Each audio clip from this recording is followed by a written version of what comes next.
চট্টগ্রামে ডেঙ্গু পরিস্থিতির প্রতিদিনই অবনতি হচ্ছে। আক্রান্তের সংখ্যা এবং হাসপাতালে ভর্তির সংখ্যা বাড়ছে উদ্বেগজনক হারে।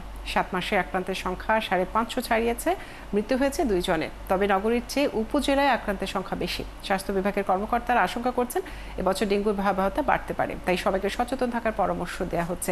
বাবুল পালের ক্যামেরায় আরও জানাচ্ছেন রাজীব বড়ুয়া। চট্টগ্রামের সাতকানিয়া উপজেলা থেকে গত শনিবার ডেঙ্গু আক্রান্ত হয়ে চট্টগ্রাম মেডিকেলে ভর্তি হন গৃহবধূ ফেন্সি দেবী।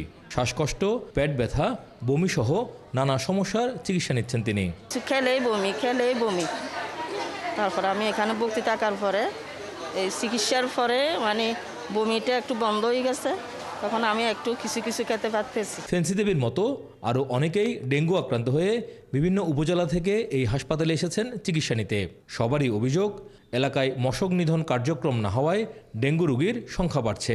এক সপ্তাহ আছি আমি একুলে, আমার জ্বর, পাতলা পায়খানা, বমি হয়েছে, আমি একুলে আসছিলাম।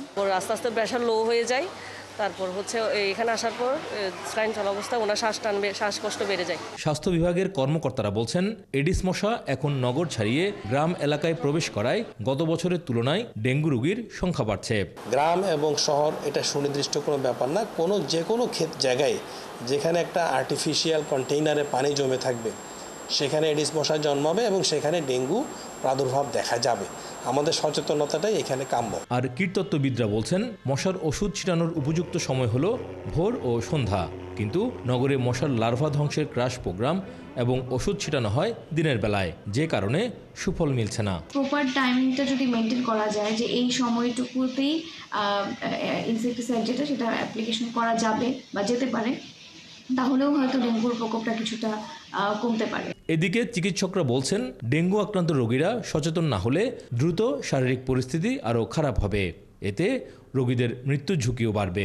ডেঙ্গু রোগীগুলো কয়েক ঘন্টার মধ্যে যদি সঠিকভাবে চিকিৎসা করতে না পারা যায় নানা কারণে, তাহলে এই রোগীগুলো কিন্তু মৃত্যুবরণ করতে পারে। পরীক্ষা জন্য আমাদের এখানে ডেঙ্গু কিট, যেটা ডেঙ্গু NS1, IgM, IgG, এগুলো পর্যাপ্ত পরিমাণ সরবরাহ আছে। এগুলো আমরা রোগীদেরকে সরকার নির্ধারিত যে ফি আছে ওই ফির মধ্যে আমরা এটা করাচ্ছি। গত বছর প্রথম 7 মাসে ডেঙ্গু আক্রান্ত হয়েছিলেন 396 জন, আর এবছর এই সংখ্যা দাঁড়িয়েছে 562 জন।